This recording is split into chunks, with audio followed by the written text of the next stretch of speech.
Hello, everyone, and welcome to our lesson study today. We are going to be talking about family and all of the different English names that have to do with our families. Let's get started.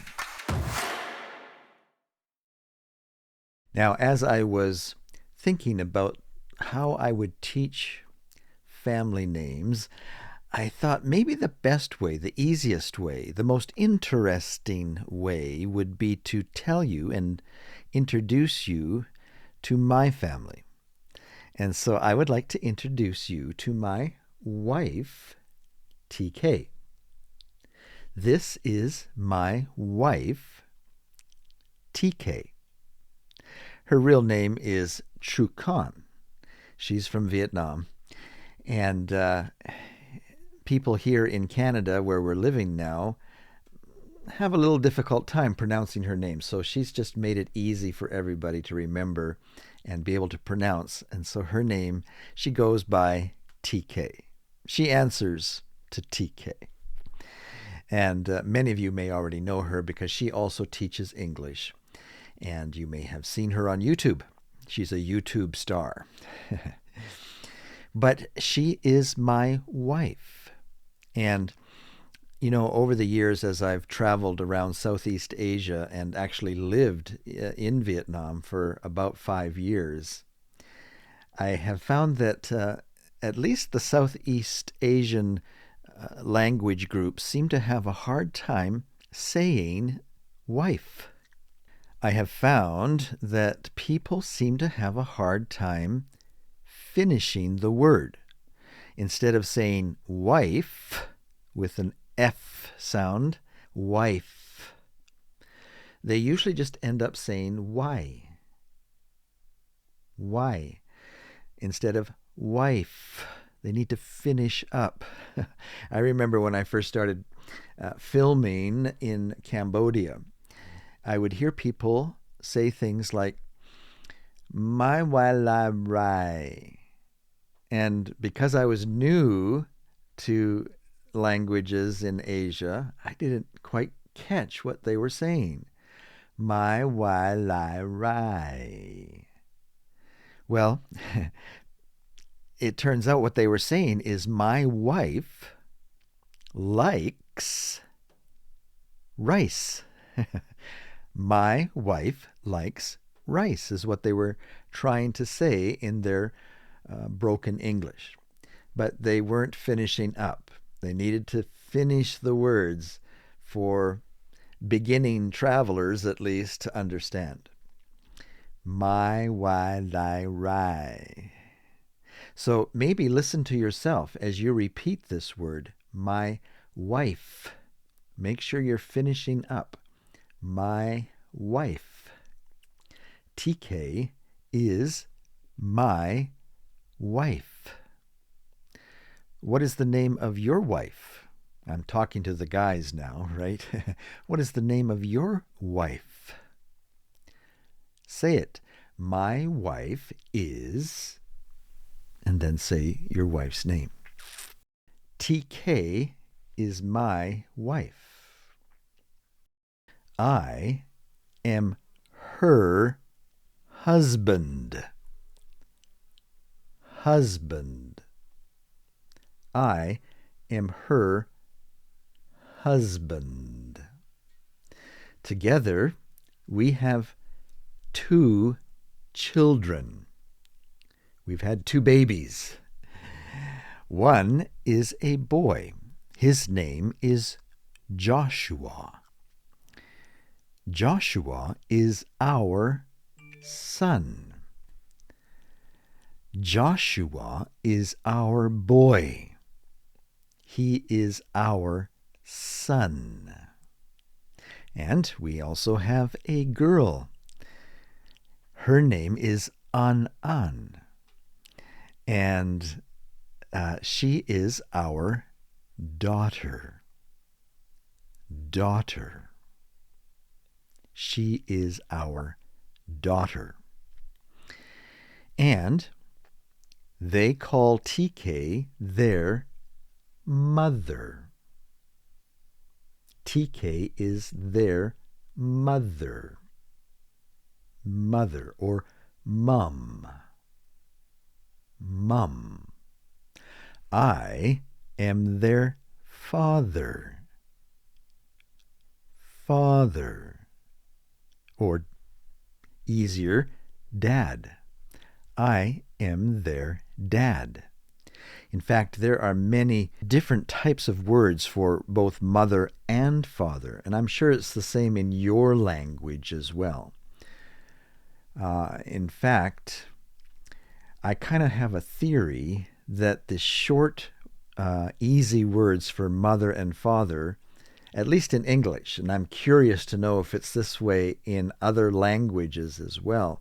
Maybe you can let me know in the comments below.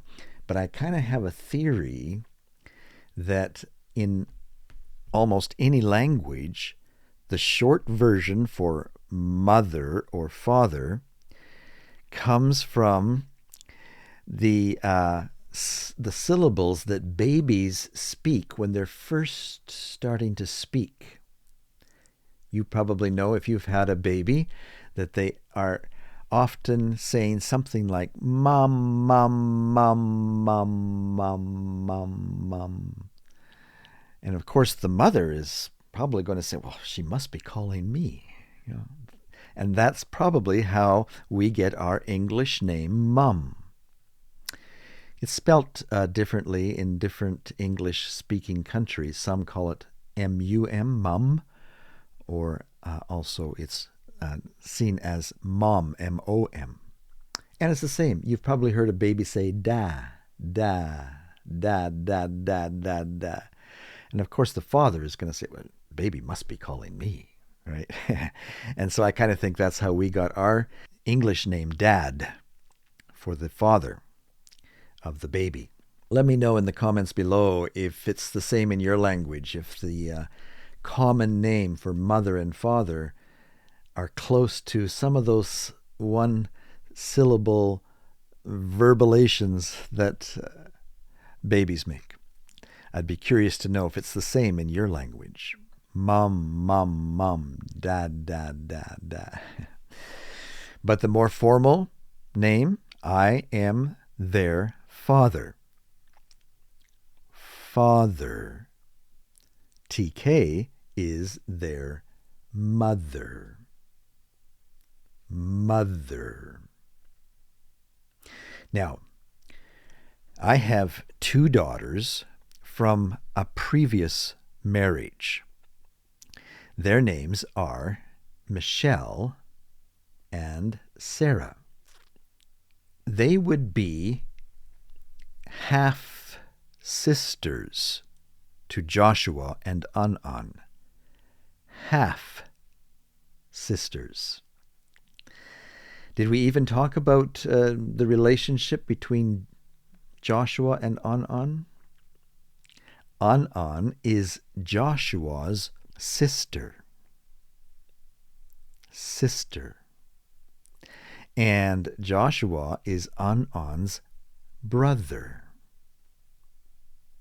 Brother. We'll have to put all of these names in a short vocabulary lesson for you, where we're just going through the names, because there's a lot of them, isn't there?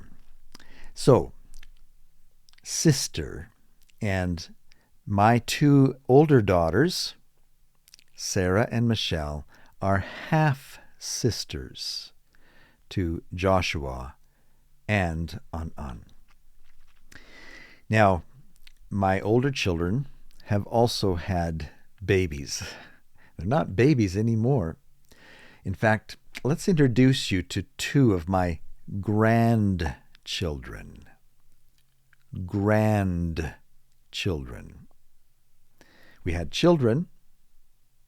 Joshua and An-An are my children, but I now have grandchildren. Grandchildren, because they are the children of my children. So it's one step down, and we say grandchildren. So I'd like to have you meet Emma.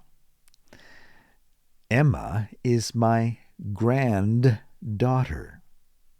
She's my grandchild, but if we're talking about her as a female, we will say she is my granddaughter.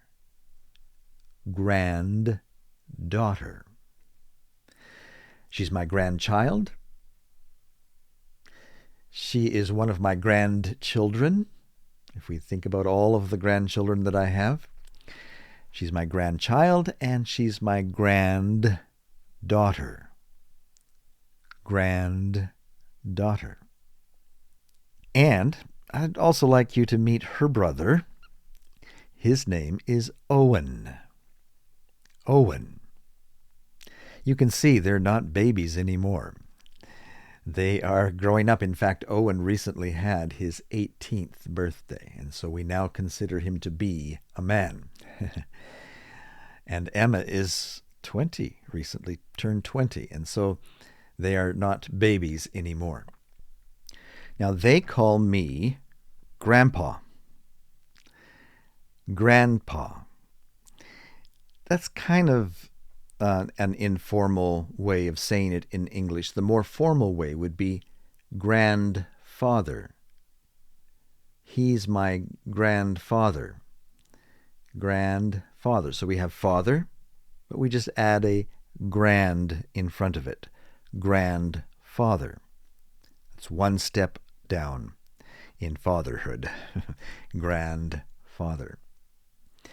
Now, if Emma and Owen were to have children, and I'm sure they will, I hope they will, not right away, give them some years yet, but when they have babies, then I will be a great-grandfather.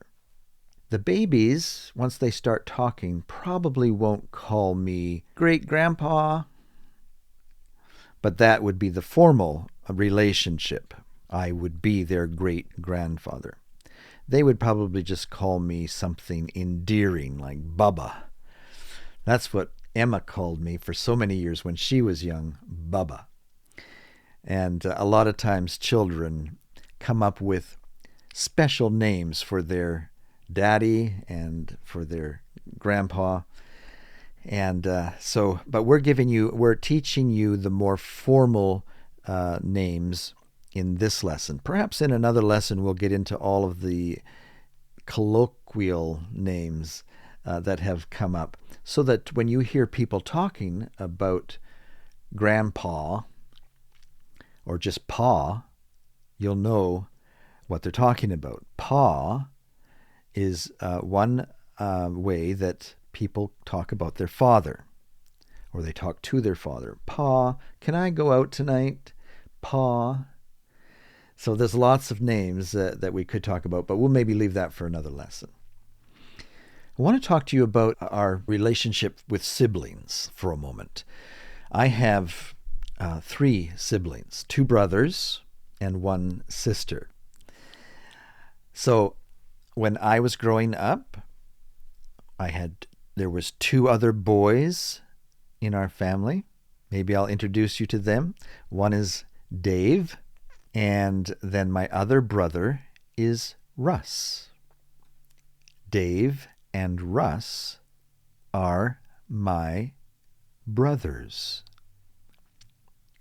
Brothers. And then Joanne is my sister. Sister. Joanne is my sister. And they are my siblings. Siblings. Siblings refers to any child within a family relationship, an immediate family. All of the children in one family are related as siblings. Brothers, sisters, but if you want to talk about the whole group, these are my siblings. This is TK's mother. She would be my mother-in-law. Mother-in-law. When I married TK, I got another mother. But we call it a mother through marriage. a mother-in-law. TK has a brother. His name is Koi. Koi is my brother-in-law. Brother-in-law. He's my brother because I married TK. So through marriage, Koi is my brother. He is my brother-in-law. Koi's wife is Foon, and she is my sister-in-law. Sister-in-law. They are the uncle and auntie, or aunt, of Joshua and On. Joshua and On would call Koi their uncle. Uncle Koi. Aunt Foon. So that's what Joshua and On call Koi and Foon. What do Koi and Foon call Joshua and On? Well, Joshua would be their nephew. Nephew. And On would be their niece. Their niece. So those are most of the names for close family relationships. Now we can talk just a little bit more about more distant family relationships. My mother had 2 sisters and a brother, and they, the 2 women, were my aunties. This is my auntie, June. June. And June had 3 children, 2 boys and a girl. And we would call them my cousins. Cousins. Doesn't matter if they are a boy or a girl. We can use cousins for both. They are my cousins. Bill, one of June's sons, is my cousin. Does he kind of look like me? We have kind of a special relationship because my mother and Bill's mother married 2 boys from the same family. 2 boys from one family married 2 girls from another family. And so the children that they have actually share more genetics than the average cousin. And in English, we have a special name for that. It's called double cousins. Double cousins. When 2 boys from one family marry 2 girls from another family, the children that they have are actually closer, almost like brothers, right, with Bill. We're double cousins. But in a normal family relationship, they would be cousins. How many cousins do you have? Have you ever counted them up? I know that in some countries there are very large families, and when you start adding up all of the children that one family has had, it can come to quite a lot. And so let me know in the comments below how many cousins you have. Cousins. What you might want to do is take a big piece of paper. You can almost get a poster board for this activity. And that is to make a family tree. A family tree. Do you have this in your language, to make a family tree? And that's where you put your name, your wife's name, your children, your brother and sister, and put them all on a big chart. Some people might even want to include their parents and their grandparents and their great-grandparents and build a whole big, almost like a wall of family tree. Some people these days just like to do it on their computer. There's software programs and websites that you can use to help build your family tree.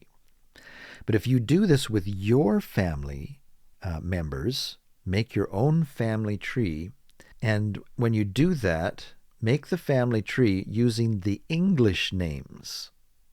Maybe you want to use your language as well so that they're together, and every time you look at it, you can be learning the English names for all of the different types of family relationships.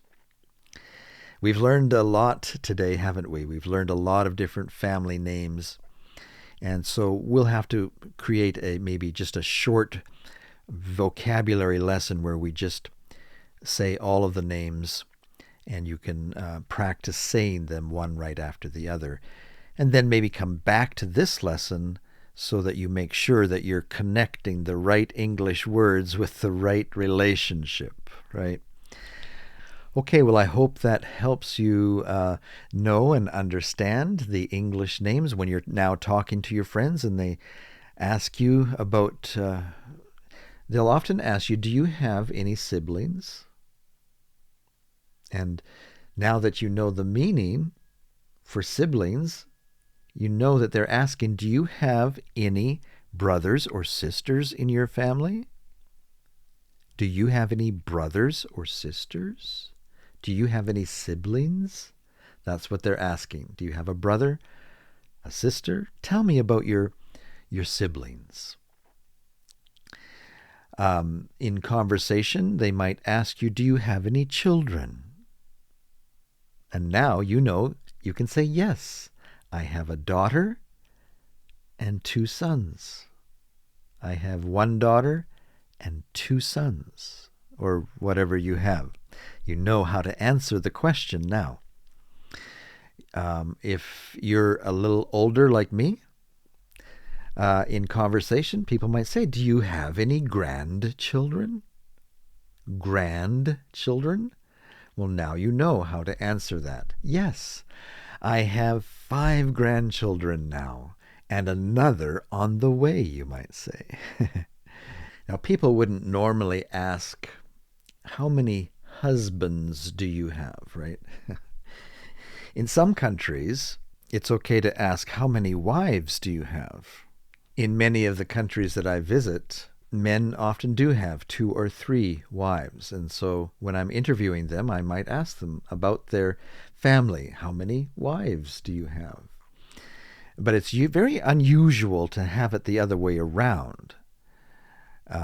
So when I'm interviewing a woman in some of these countries, I might ask them, and so how many husbands do you have? And of course, it's a big joke, ha ha ha ha ha, because it's just something that is very unlikely to happen, to have a woman to have more than 1 husband. Now, before I let you go, I wanted to tell you about some exciting news here at Study English.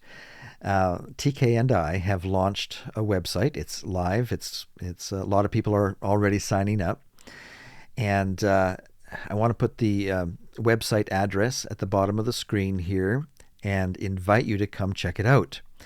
I think you'll find it very interesting. You know, YouTube is a really great place for entertainment, right? You can see some wonderful, funny videos, great videos on news and other interesting topics, but it's really not the best place, we have found over the years, it's not the best place to learn or study, because there's so many distractions, right? There's distracting advertising, there's distracting videos, suggested along the side that are tempting to run off and see. And so we wanted to build something better for our students. We want to help students who are serious about learning English. And so we've built this app and website that you can go to, sign up for, and there all of our lessons are nicely organized. You won't have any trouble finding the next lesson. We find students when they're on our YouTube channel, I really like your lesson on idioms. Do you have any more? And of course, we have over 50 lessons on idioms. They just can't find them on YouTube the way it's organized. But on the website and the app, you'll be able to easily find the next lesson, and you can really focus on your goals of becoming fluent in English.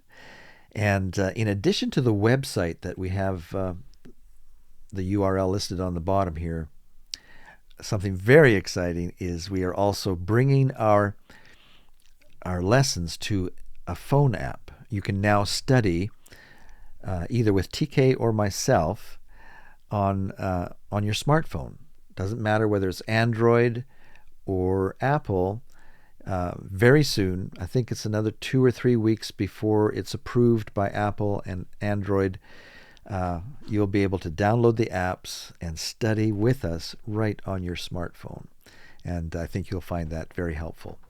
And no matter where you sign up, whether it's on the app or the website, you'll be able to study at both places. And so we'll let you know more information about that as it all comes together. But you can go ahead. I invite you to check out this website right now, and you can see what it's going to be like. You can even sign up. We have a special offer right now for those people who are helping us get this launched. We're giving a very special price. We're calling them charter members or foundation members. These are the people that help get an organization off the ground. They become a founding member, and you can become a founding member of Study English. And so I'm very excited to have you become a founding member. Check it out, studyenglishwithus.ca. We'll hope to see you soon, and we'll also catch you in the next lesson. So long for now.